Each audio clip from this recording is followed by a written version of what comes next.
So on December 16th, you had your man 21 Savage sell this many albums, or was on pace due to every metrics they have to sell this many albums. 21 Savage, what happened to the streets, on pace to sell 53K first week. Yeah. Because on 12/19, 3 days later, he jumped up 37,000 dang albums. And he went on to sell this many. Highest selling albums by rappers this week. At 90,000, what happened to the streets? Did 24 Take Care? 23, I Am the Drama. 21, The Leaks. 21, Light Years. 19, Some Sexy Songs for You. Well, today, it seems like 21 definitely just got exposed. Spotify officially removed 25 million bot streams from 21 Savage's What Happened to the Streets on February 1st. All tracks were affected.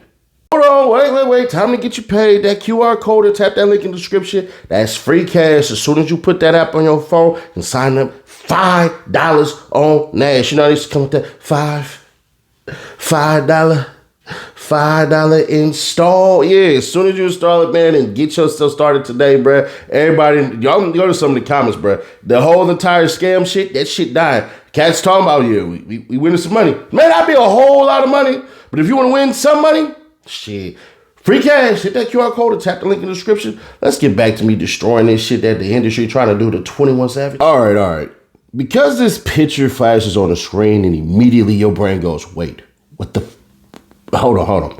Big red numbers, dramatic headline. What happened to the streets? Or like Vlad tried to say, what happened to the streams? Then boom, y'all see negative 2,571,894 million.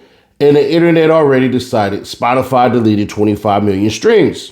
Something shady happened. They did them dirty. No. What happened is y'all didn't read. Vlad, academics, goddamn Sean Cotton, no jumper. Yeah, y'all little 4-ring horseman stuff, that shit ends today. So let's do something radical for once. Let's actually look at the picture, because the graphic tells on itself. Right under that big scary red number, it says total streams, 138,266,143. Pause. If Spotify removed 25 million streams, why is the total still 138 million? Think about that. Wouldn't the total go down? Wouldn't it say 113 million, 112 million? But it didn't move because nothing was removed. That's the first lie exposed. We're only 5 seconds in. Now, let's go lower on image, because this is where people really expose that they can't read charts. You see columns that say daily streams, change, percentage change. That word daily is the most important word in this entire picture. And they're praying you ignore it, because daily means this chart is comparing one day to the day before it. That's it. Not lifetime, not total, not Spotify went into the system and deleted files. One day versus yesterday. So when you see negative 2 million, negative 1.8 million, negative 2.3 million, that does not mean streams were removed. It means yesterday was higher than today. That's normal. But watch how they finesse it. Every single song dropped, same day, same direction, same pattern, every track. That alone should tell you this was not a punishment, not an audit, not a stream wipe. Because if Spotify was correcting fraud or deleting fake streams, it wouldn't hit every song evenly. Some tracks would stay flat, others would get adjusted. This is an algorithm cooldown. That's playlist rotating. That's autoplay ending. That's radio exposure resetting. That happens to every artist. Now let's talk about the percentages, because this is where they scare people on purpose.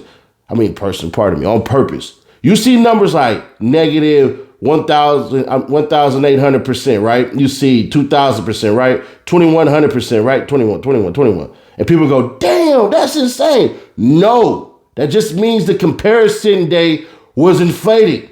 If yesterday was boosted by playlists, autoplay, or algorithmic push, and today is normal, the percentage drop looks crazy, even though the artist he still did millions. So that's not a collapse. That's just basic math.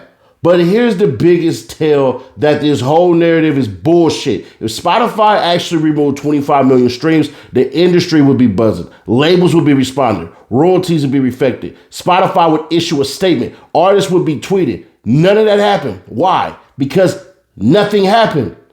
This entire post is built on the word manipulation. They took 25 million fewer streams than yesterday and flipped it into Spotify removed 25 million streams. That's not reporting. You really want to know what that is? That new word that I learned yesterday. That's engagement farming.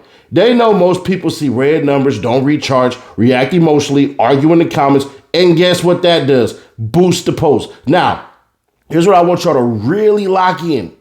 Because I don't think this is just ignorance. I have a theory why they're doing this. I think pages are intentionally framing normal stream behavior as scandal because rage travels faster than truth. Red numbers stop the scroll. Fear keeps people watching and confusion fuels the comments. Arguments boost the algorithm. And once people get trained to believe that big red number, something shady, you stop trusting success altogether. That's dangerous because next time it won't be a daily drip. It'll be something like a little fake ass real story and nobody would actually know the difference. So I'm trying to understand something, right? And this is just me. The why factor, right? It's simple because the industry right now needs people to rival. You seen Fabio Foreign drop his song and all of a sudden it seemed like Fabio Foreign is on a wave and all of this stuff, right? And this is not to say that Fabio Foreign is sinister and behind a whole lot of shit and everything. I'm not doing that. What I'm saying is the industry right now, meaning the music executives and all this shit, they're looking at ways to cheapen the brand and pay these artists less. I've been in this industry long enough to know what's exactly happening. And what's going on is these days, they only want a certain amount of artists to rise so that another amount of artists can actually go low. See, the issue is that 21 Savage's album has no replay value. I'm sorry. There are albums that are timeless. Take Care, Good Kid, Mad City, Forest Hill Drive. What was that Tupac double goddamn CD? All Eyes on Me and all that shit. Jay-Z's Blueprint 2. There's no more albums like that. We're not getting any more albums that basically people want to come through and play all over again. This looks sideways. I'm sorry, y'all. They're not doing any of this shit. So what you're finding out about the industry and what you're finding about like people like Sean Cotton and I will say Cheese is Sean Cotton, but academics and No Jumper and all these cats that saying all this shit, they are lazy in a lot of the shit that they're doing and they need to be held accountable. If I'm 21 Savage, I'm looking at this video like, damn, bro, I need to go ahead and say something without saying anything. And basically just go, shit, y'all don't know what y'all talking about and drop a deluxe and then let that shit go right back up. That's what 21 Savage should do. But I get it. The Grammys just happened. Y'all tried this exact same shit with Kendrick Lamar. See, these rappers have a phase where they get hot.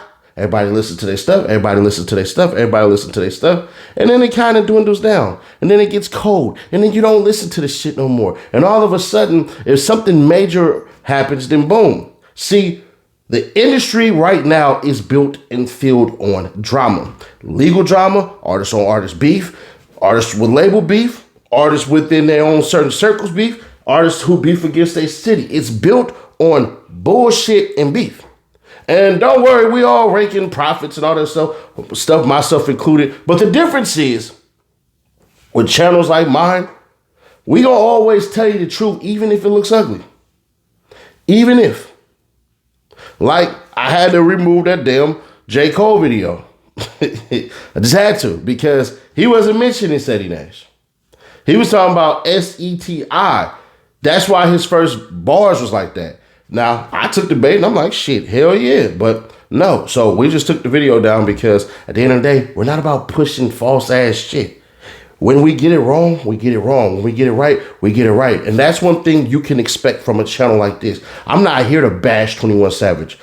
May not agree with the way that he said F the streets, but like Kevin Gates said, man, if that's what he want to do, that's what he want to do. That's his words.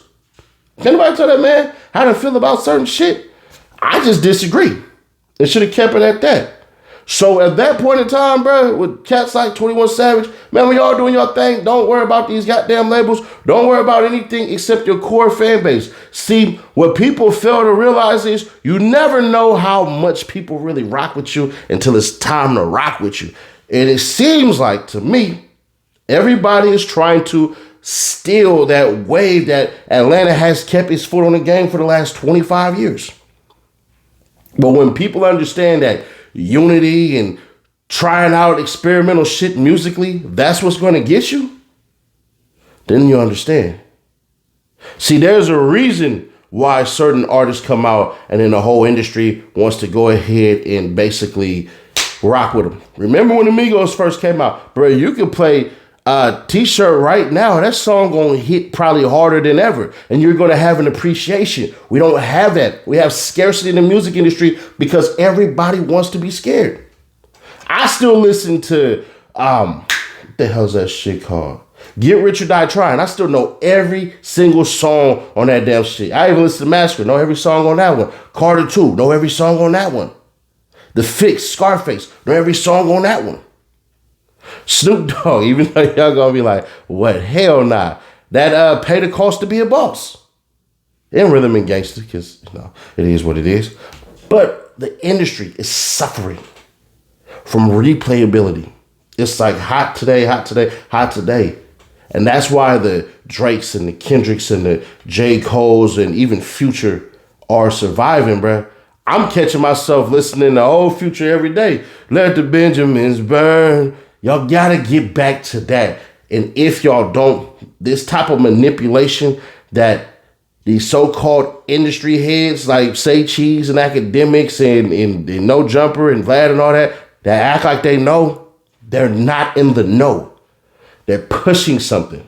And what they're trying to push is rage, anger, sit down for an interview, explain yourself. Bruh, artists, the day and age y'all having to explain yourself is gone. Become a personality, let some of your personality show, and people will buy into you, the person. But hey, it is what it is. But we're not for to spread that bullshit up over here, man. So subscribe, turn on bells to notify, share to keep your people aware. Win one of these 300K subs. But I'm thinking about cooking something else up. So hit that like button, man. HNO, help Nash out. And I'll catch you on the next one. But click right here to see how lyrics are going to get Lil Durk in a whole lot of trouble. Whew, I'll catch you on the next one.